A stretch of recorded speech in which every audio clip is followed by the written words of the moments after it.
Hello everyone, आपका एडुसर्बक में स्वागत है। कॉन्सेप्ट थ्रू प्रॉब्लम्स में आईई इरोडूब की प्रॉब्लम नंबर 3.25 आपसे डिस्कस करेंगे।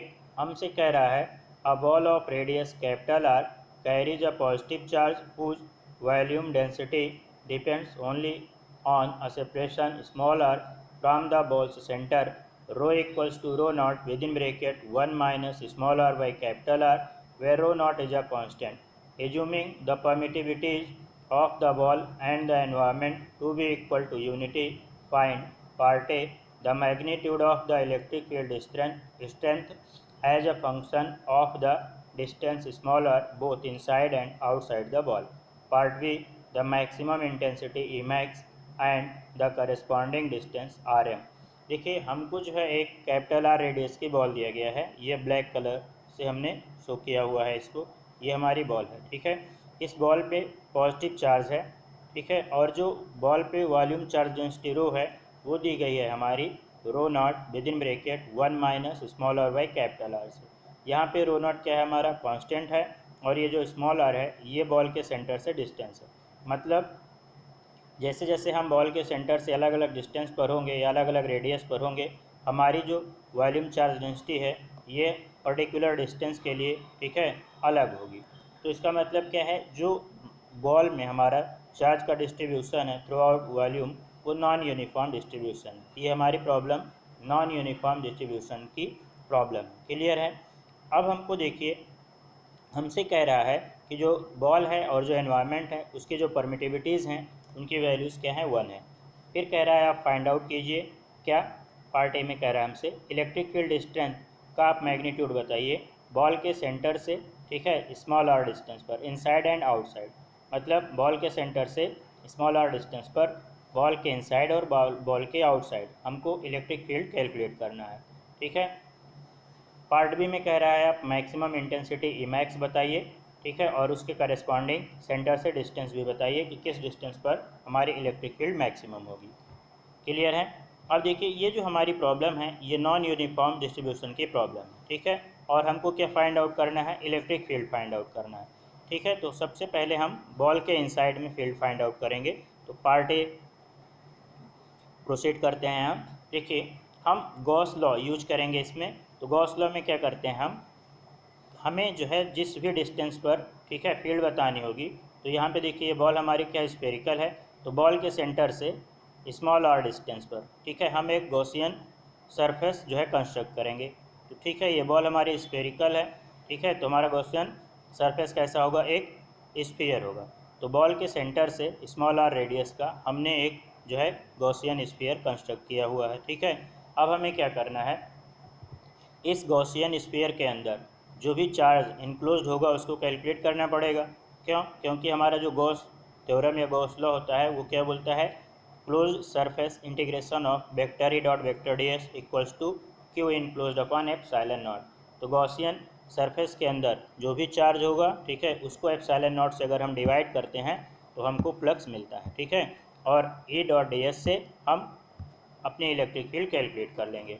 तो हमें चार्ज कैलकुलेट करना है। सबसे पहला काम हमारा ये होगा कि हम ये जो गॉसियन जो है स्फीयर है इसके अंदर कितना चार्ज इनक्लोज हो रहा है इसको कैलकुलेट करें, ठीक है।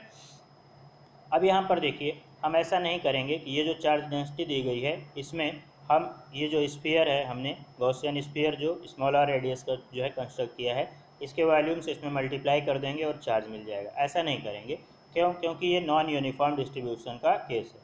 तो इसको करने के लिए, इसमें चार्ज फाइंड आउट करने के लिए हम क्या करेंगे, देखिए बॉल के सेंटर से, ठीक है, एक एक्स रेडियस और डी एक्स विड्थ का एक स्पेरिकल सेल जो है हम इसमें से कंसीडर कर लेंगे, ठीक है। क्यों? क्योंकि ये जो हमारी बॉल है ना, ये ऐसे ही बहुत सारे जो है एक हॉलो स्फीयर, स्पेरिकल सेल बोलें या हॉलो स्फीयर बोलें, एक ही चीज़ है, ठीक है।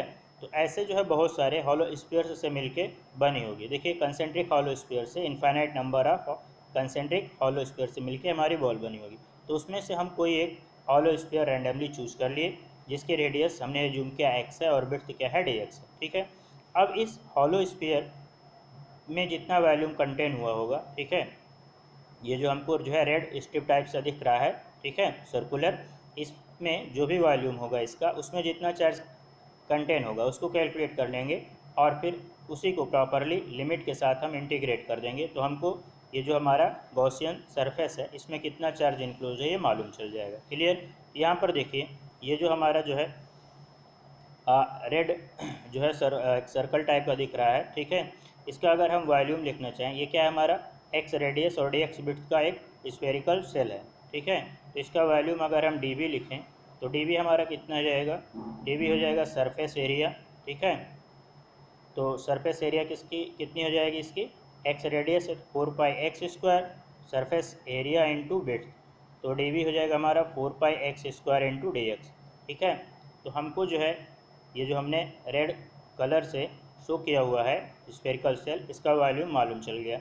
अब इस वॉल्यूम में अगर डी क्यू चार्ज है, ठीक है, तो डी क्यू हम क्या लिख सकते हैं, डी क्यू हो जाएगा हमारा rho into d we. Clear. अब यहाँ पर एक चीज़ और ध्यान दीजिएगा, यहाँ पर देखिए ये जो वॉल्यूम चार्ज डेंसिटी रो है ये दिया गया है rho not with in bracket 1 minus small r by capital R, और ये स्मॉल आर क्या है, सेंटर से डिस्टेंस है। जब हम इस स्फेरिकल सेल पर हैं, ठीक है, तब हमारी सेंटर से डिस्टेंस कितनी है, x के बराबर है। तो इसके लिए इस स्फेरिकल सेल के लिए जब हम रो लिखेंगे तो हमारा रो किसके बराबर हो जाएगा, रो हो जाएगा हमारा rho naught 1 minus x by capital R. Clear.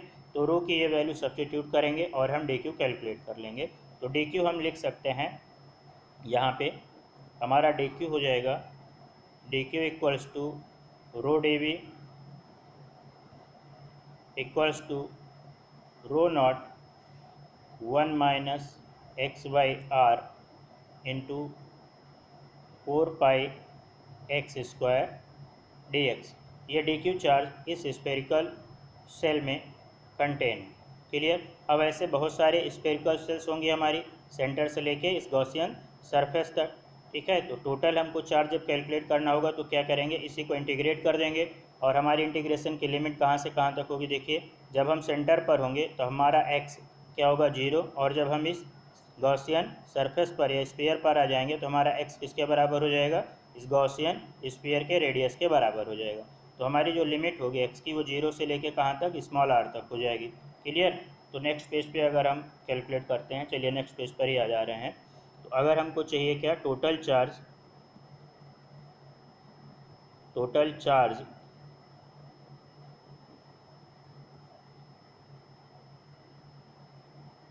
enclosed within Gaussian surface, अगर हम इसको क्यू इन लिख रहे हैं तो क्यू इन हमारा कैसे मिलेगा, हमको क्यू इन कैलकुलेट करने के लिए हमको डी क्यू को क्या करना पड़ेगा, इंटीग्रेट करना पड़ेगा, और लिमिट अभी आपसे बताएं कहाँ से, 0 से लेके स्मॉल आर तक। क्लियर। तो ये हो जाएगा हमारा integration of rho naught 1 minus x by capital R 4π x² d x limit 0 to small r. Clear. तो ये हमें क्यू इन मिलेगा। इसको सॉल्व करने पर जो कांस्टेंट है उसे बाहर लिख ले रहे हैं, 4π रो नॉट बाहर लिख ले रहे हैं, ये हो जाएगा q in equals to 4π rho not integration of 1 minus x by r x² d x limit 0 to small r. Clear है। अब इसको सॉल्व कर लेते हैं। देखिए ये हुआ 4π रो नॉट, यहाँ पर देखिए जब इस ब्रैकेट को ओपन करेंगे तो ये हो जाएगा x² minus x³ by are, ठीक है, डी एक्स, उसी का हमको इंटीग्रेशन करना होगा, तो हम इंटीग्रेट कर ले रहे हैं, ठीक है। यहाँ पर देखिए x² का इंटीग्रेशन हमारा क्या हो जाएगा, x³ बाई 3, तो ये हुआ x³ by 3 minus x³ by r का इंटीग्रेशन हो जाएगा x⁴/4r।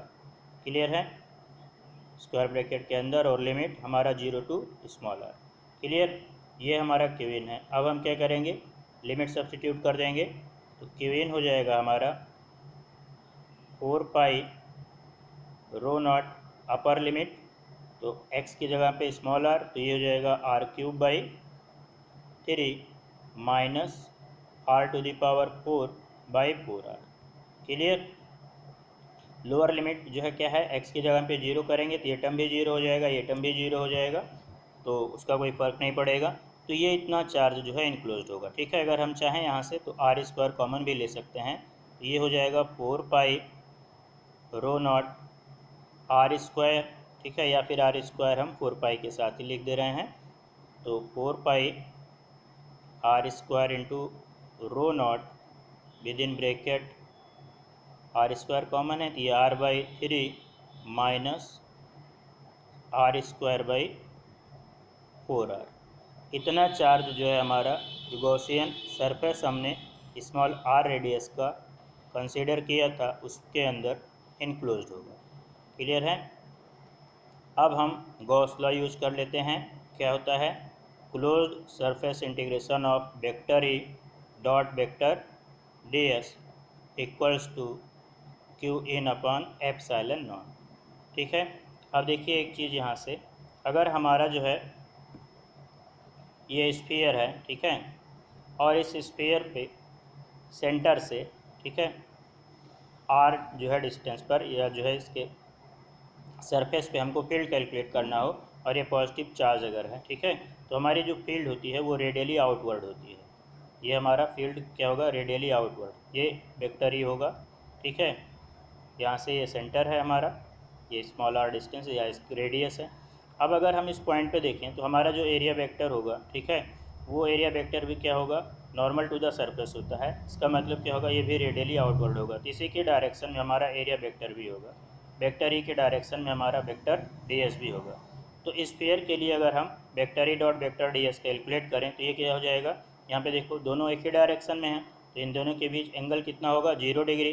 तो vector E dot vector d s होगा E d s cos zero, cos zero होगा 1। तो vector E dot vector d s को क्या लिख सकते हैं, इसको हम लिख सकते हैं ई डी एस। क्लियर है। तो हम इसको यहाँ पे लिख सकते हैं closed surface integration of E d s equals to q in upon epsilon naught. ठीक है, ई हमारा मैग्नीट्यूड वाइज पूरे जो है स्फीयर के सरफेस पे क्या होगा, कांस्टेंट होता है। ठीक है, मैग्नीट्यूड में, और डायरेक्शन हर पॉइंट पे रेडियली आउटवर्ड होती है। तो इसको हम ई को बाहर लिख सकते हैं, ये हो जाएगा E closed surface integration of E closed surface integration of d s equals to q in upon epsilon naught. ठीक है, अब यहाँ पर देखिए ये जो है डी एस है, किसका इंटीग्रेशन है, ये जो स्फीयर है ना, इसी के सरफेस एरिया का, छोटे छोटे सरफेस एरिया जो भी इसमें होंगे छोटे छोटे स्फीयर का, सबको सम अप कर लेंगे तो ये कंप्लीट स्फीयर का सरफेस एरिया मिल जाएगा ये। ठीक है, ये जो इंटीग्रेशन ऑफ डी एस है ये क्या हो जाएगा, complete surface area of this sphere. और इसकी रेडियस कितनी आर है, तो हम इसको लिख सकते हैं E into 4 pi r square equals to q in upon epsilon not. Clear. अब हम इसमें क्यू इन की वैल्यू सब्स्टिट्यूट कर देंगे। ठीक है, और देखिए जब भी हमको जो है स्फीयर के लिए गॉस लॉ यूज करेंगे तो हम डायरेक्ट ये टर्म यूज़ कर लेंगे, A into 4 pi r square equals to q in upon epsilon not. Clear, तो इसे ध्यान रखिएगा। अब नेक्स्ट पेज पर आ जाते हैं, तो ये हो जाएगा हमारा E into 4 pi r square equals to q in हमारा कितना है, क्यू इन है 4 pi r square rho naught 4 pi r square rho not with in bracket r/3 minus r square by 4r। यही है ना, q in 4 pi r square rho not with in bracket r/3 minus r square by 4r। Clear, r/3 minus r square by 4r। ठीक है, और ये epsilon not भी है अपन। ठीक है, ये एप्सिलॉन नॉट। अब देखिए ये 4 पाई आर स्क्वायर से 4 पाई आर स्क्वायर कैंसिल हो जाएगा, तो हमको जो है फील्ड मिल जाएगी बॉल के सेंटर से स्मॉल आर डिस्टेंस पर इनसाइड द बॉल। ठीक है, ये इनसाइड के लिए हम कैलकुलेट कर रहे हैं, तो ई हो जाएगा हमारा rho not upon epsilon not with in bracket r/3 minus r square by 4r। Clear, तो इतनी फील्ड हमको जो है बॉल के सेंटर से, ठीक है, स्मॉल आर डिस्टेंस पर इनसाइड द बॉल मिलेगा। ये फील्ड का मैग्नीट्यूड हुआ। ठीक है, और इसकी डायरेक्शन क्या होगी, रेडियली आउटवर्ड। ये इनसाइड में है और डायरेक्शन है हमारी रेडियली आउटवर्ड।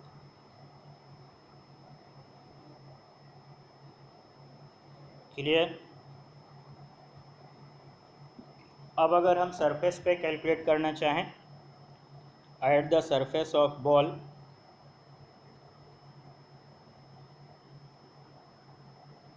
तो बॉल के सरफेस पे जो हमारा स्मॉल आर है वो किसके बराबर हो जाएगा, बॉल के रेडियस के, और उसकी रेडियस कितनी है, कैपिटल आर। तो अगर हम सरफेस पे फील्ड कैलकुलेट करना चाहें बॉल के, तो ये सरफेस हो जाएगा हमारा रो नॉट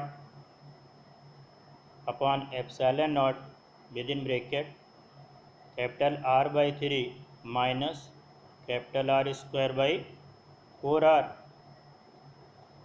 इस आर स्क्वायर से डिनोमिनेटर का आर कैंसिल हो जाएगा एक, तो हमारे पास क्या बचा, rho not upon epsilon not with in bracket R by 3 minus R by 4। इसको सॉल्व कर लेंगे, ये हो जाएगा 4r माइनस 3r बाई 12, मतलब r बाई 12। तो हमको सरफेस पे जो फील्ड है वो मिल जाएगी कि surface equals to rho not r upon 12 epsilon not. Clear. तो ये फील्ड हमको जो है सरफेस पे, बॉल के सरफेस पर मिलेगी। ठीक है। अभी ये पार्ट ए कंप्लीट नहीं हुआ है, अब हमको आउटसाइड भी कैलकुलेट करना होगा, क्योंकि इनसाइड आउटसाइड दोनों बोला है। ठीक है। तो इनसाइड पे हमको इतनी फील्ड मिली है, बॉल के सरफेस पे इतनी फील्ड है। ठीक। अब हमको कहाँ पे कैलकुलेट करना है, आउटसाइड द बॉल। ठीक है।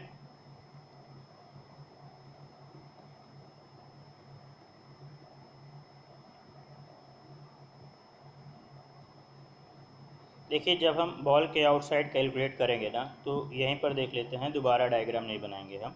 ये जो हमारा जो गॉसियन सरफेस है, ये अब हम कहाँ पे कंस्ट्रक्ट करेंगे, सेंटर से। ठीक है। Small r distance outside the ball. ठीक। या चलिए अच्छा कंस्ट्रक्ट ही कर ले रहे हैं। ठीक है। देखिए, ये हमारा जो है बॉल है। ठीक है। और हमें क्या चाहिए, हमको चाहिए गॉसियन सरफेस। ठीक है। तो यहाँ से हम एक गॉसियन सरफेस ड्रॉ कर लिए। ठीक। और बाकी जो चीज़ है ना, हमारा जो स्फेरिकल सेल होगी वो सेम एज इट इज़ ही होगा। ठीक है। तो चलिए देख ही लेते हैं। ये हमारा स्फेरिकल सेल हो जाएगा। ठीक है। एक्स रेडियस और डी एक्स विड्थ का। ठीक। अब हम, ये हमारा जो है, चलिए, r radius, small r radius का आउटसाइड द बॉल। ठीक है। ये गॉसियन सरफेस हो गया। ठीक है। और ये हमारा जो है, जो रेड कलर से है, ये इसकी रेडियस कितनी है बॉल की, कैपिटल आर। ये है हमारा, ठीक है, एक्स रेडियस और डी एक्स विड्थ का। ये विड्थ हमारी कितनी है, डी एक्स विड्थ की हमारी स्फेरिकल सेल है। ठीक है। अब यहाँ पे देखिए, जब हम इसके अंदर चार्ज कैलकुलेट करेंगे, ठीक है, इसका वैल्यूम वैसे भी वही होगा जो डी बी वहाँ लिखे थे। तो डी बी इक्वल्स टू क्या हो जाएगा, 4 pi x square d x. Clear. इतने वॉल्यूम में अगर डी क्यू चार्ज आ रहा है, तो डी क्यू इक्वल्स टू हो जाएगा रो डी वी। ठीक है। और रो किससे दिया जाएगा, रो होगा हमारा rho naught 1 minus x by r into d v. ठीक है। ये डी क्यू हो जाएगा। क्लियर। अब यहाँ पे जब हमको टोटल जो है इनक्लोज चार्ज कैलकुलेट करना होगा, तो हमें ये देखना है कि हमारा एक्स कहाँ से कहाँ तक वेरी करेगा। ठीक है। अब हम कहाँ से कहाँ तक जा सकते हैं, हमारा जो चार्ज है ना, वो बॉल के इनसाइड ही है, बॉल के आउटसाइड तो चार्ज है ही नहीं। तो हमारी जो एक्स की लिमिट होगी, जब सेंटर पर होंगे तब 0 होगा, और जब बॉल के सरफेस पर होंगे तो कैपिटल आर के बराबर होगा। तो यहाँ पे अब की जो हमारी लिमिट होगी चार्ज कैलकुलेट करने के लिए एक्स की, ये कहाँ से कहाँ तक होगी, 0 टू कैपिटल आर होगी। ठीक है। ये इतना चेंज होगा बस, बाकी सारी चीज़ें सेम वे में हम प्रोसीड करेंगे। ठीक है। तो चलिए, अब डी क्यू कैलकुलेट कर ले रहे हैं। तो हमारा डी क्यू हो जाएगा rho naught 1 minus x by r into 4 pi x square d x. ठीक है। अब हमको क्या चाहिए, टोटल चार्ज चाहिए, क्यू इन क्लोज। तो क्यू इन हम क्या करेंगे, इसको इंटीग्रेट कर देंगे, integration of d q, limit है हमारी 0 से कैपिटल आर। तो ये हो जाएगा हमारा, जो कांस्टेंट है बाहर लिख ले रहे हैं, 4 pi rho not integration of 1 minus x by r into x square d x, limit 0 to capital R. Clear. तो क्यू इन हमारा इस केस में जो आ जाएगा उसको कैलकुलेट करते हैं। ये हो जाएगा 4 पाई रो नॉट इसे इंटीग्रेट करने के बाद हमको मिल जाएगा x³/3 minus x⁴/4R limit 0 to capital R। Clear. अब देखिए ये हो जाएगा हमारा 4 rho nought capital R³/3 minus capital R⁴/4R। Clear है। अब यहाँ से देखिए इस R से R⁴ का एक R कैंसिल हो जाएगा तो ये भी R³ बचेगा, तो हम इसको लिख सकते हैं, ये हो जाएगा हमारा 4 rho not with in bracket R³/3 minus R³/4। Clear. अब इसको फिर से सॉल्व कर लेंगे तो ये हो जाएगा 4R³ माइनस 3R³ / 12, तो ये हो जाएगा हमारा 4 रो नॉट R³/12। क्लियर। और इस 4 से ये 12 3 टाइम्स चला जाएगा, तो फाइनल हम Q इन लिख सकते हैं आपकी enclose charge with in the Gaussian surface. ये हो जाएगा पाई रो नॉट R³/3। इतना चार्ज अब की इनक्लोज्ड होगा जब हम आउटसाइड द बॉल होंगे गॉसियन सरफेस के अंदर। ठीक है। फिर हम वही यूज करते हैं गॉस लॉ, तो इसको हम क्या लिख सकते हैं, A × 4πR² equals to Qin/ε0। ठीक है। तो E × 4πR², ये हो जाएगा पाई रो नॉट R³/3ε0। इस पाई से ये पाई कैंसिल हो जाएगा। ठीक है। और ये 4 इधर आ जाएगा, तो E हम लिख सकते हैं इस केस में, ये हमारा हो जाएगा रो नॉट R³/12ε0R²। क्लियर। इतने अमाउंट की हमको फील्ड मिलेगी आउटसाइड द बॉल। ठीक है। और ये इसकी भी डायरेक्शन क्या होगी, रेडियली आउटवर्ड। डायरेक्शन क्या होगा, रेडियली आउटवर्ड। क्लियर। अब हम पार्ट बी पर आते हैं। देखिए पार्ट बी में हमसे क्या कह रहा है, maximum intensity Emax and the corresponding distance Rm। तो हमको जो है मैक्सिमम फील्ड बताना है। ठीक है। और उसके करेस्पॉन्डिंग सेंटर से डिस्टेंस बताना है कि किस डिस्टेंस पर वो मैक्सिमम होगी। ठीक है। अब यहाँ पर देखिए हमारा जो फील्ड है ना, यहाँ पे ये जो इनसाइड फील्ड है हमारी, ठीक है, ये rho not upon ε0 with in bracket R/3 minus R²/4 है। जैसे जैसे देखो हम सेंटर से दूर जाते जाएंगे फील्ड की वैल्यू हमारी कम होती जाएगी। यहाँ पर भी देखो आउटसाइड जो है सेंटर से जैसे दूर जाते जाएंगे ये फील्ड हमारी कम होती जाएगी। तो मतलब हमको जो है मैक्सिमम फील्ड कहाँ मिलेगा, इनसाइड द बॉल ही मिल सकता है। ठीक है। तो Emax हमको कहाँ पे मिलेगा, ये इनसाइड द बॉल। क्लियर।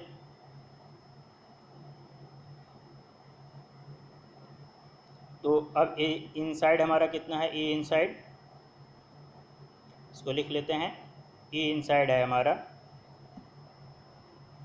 कहाँ गया, रो नॉट अपॉन ε0,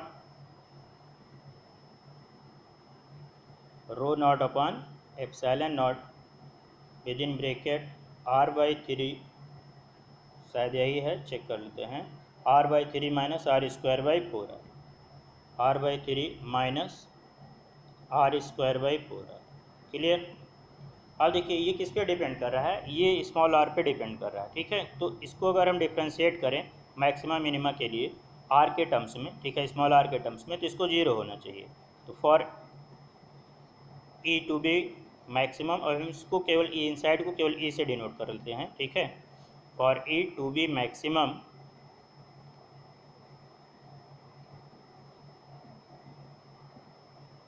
dE/dr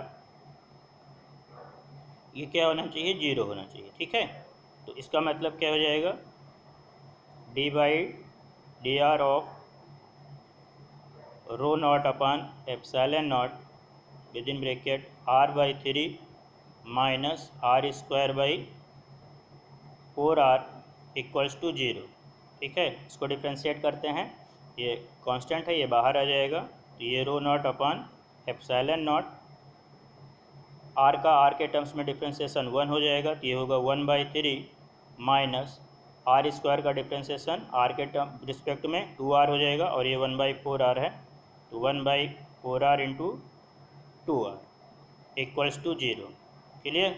अब ये इतना टर्म तो 0 होगा नहीं, ये कांस्टेंट है, तो यहाँ से हम लिख सकते हैं 1/3 माइनस 2r/4r इक्वल्स टू 0, या फिर इसको हम लिख सकते हैं 2 2 जा 4, तो ये हो जाएगा हमारा r/2r इक्वल्स टू 1/3, या फिर हम लिख सकते हैं small r equals to 2/3r। तो ये हमारा जो है सेंटर से डिस्टेंस होगा। ठीक है, 2/3r, जहाँ पर हमारी फील्ड मैक्सिमम होगी, और इसको किससे डिनोट किया गया है, rm से, तो हम लिख सकते हैं rm इक्वल्स टू 2/3r। ठीक है, हमें जो प्रॉब्लम दी गई है उसमें इसको rm बोला गया है, तो ये हमने इसको rm लिख दिया। क्लियर। अब हमको ये भी कैलकुलेट करना है ई मैक्स, तो देखिए ई इनसाइड में हम r की वैल्यू क्या सब्सटीट्यूट कर देंगे, 2/3r। ठीक है, तो ई मैक्स हमें मिल जाएगा,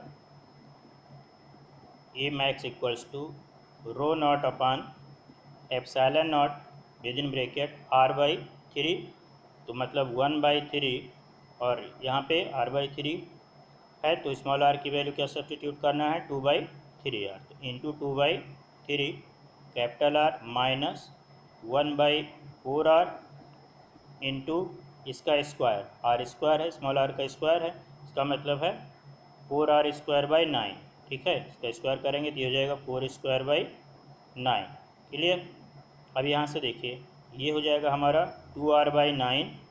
ठीक, और यहाँ से इस r से जो है एक r न्यूमरेटर में यहाँ से कैंसिल हो जाएगा, 4 से 4 कैंसिल हो जाएगा, तो 2/9r, और ये है आपका r/9, तो 2r/9 माइनस r/9 से हमको क्या बचेगा, फिर सब्सट्रैक्ट होकर r/9, तो ई मैक्स हमको मिल जाएगा, यहाँ पर लिख ले रहे हैं, E max equals to rho not upon epsilon nought, चलिए ब्रैकेट में हम लिख दे रहे हैं जो बचा है, 2r/9 माइनस यहाँ पे बचा है r/9। क्लियर, माइनस r/9, तो ये हो जाएगा हमारा E max rho not upon epsilon nought into r/9, या फिर हम इसको थोड़ा और अच्छे से लिखना चाहें तो लिख सकते हैं E max equals to rho not r upon 9 epsilon not. Clear. तो ये हमारा मैक्सिमम फील्ड है, और ये कहाँ पे मिलेगा, इनसाइड द बॉल मिलेगा, और किस डिस्टेंस पर, सेंटर से 2/3r डिस्टेंस पर मिलेगी। क्लियर। तो होपफुली जो है आपको ये पूरी प्रॉब्लम समझ में आई होगी, और फिर आपको जल्दी ही दूसरी प्रॉब्लम में मिलेंगे। Thank you.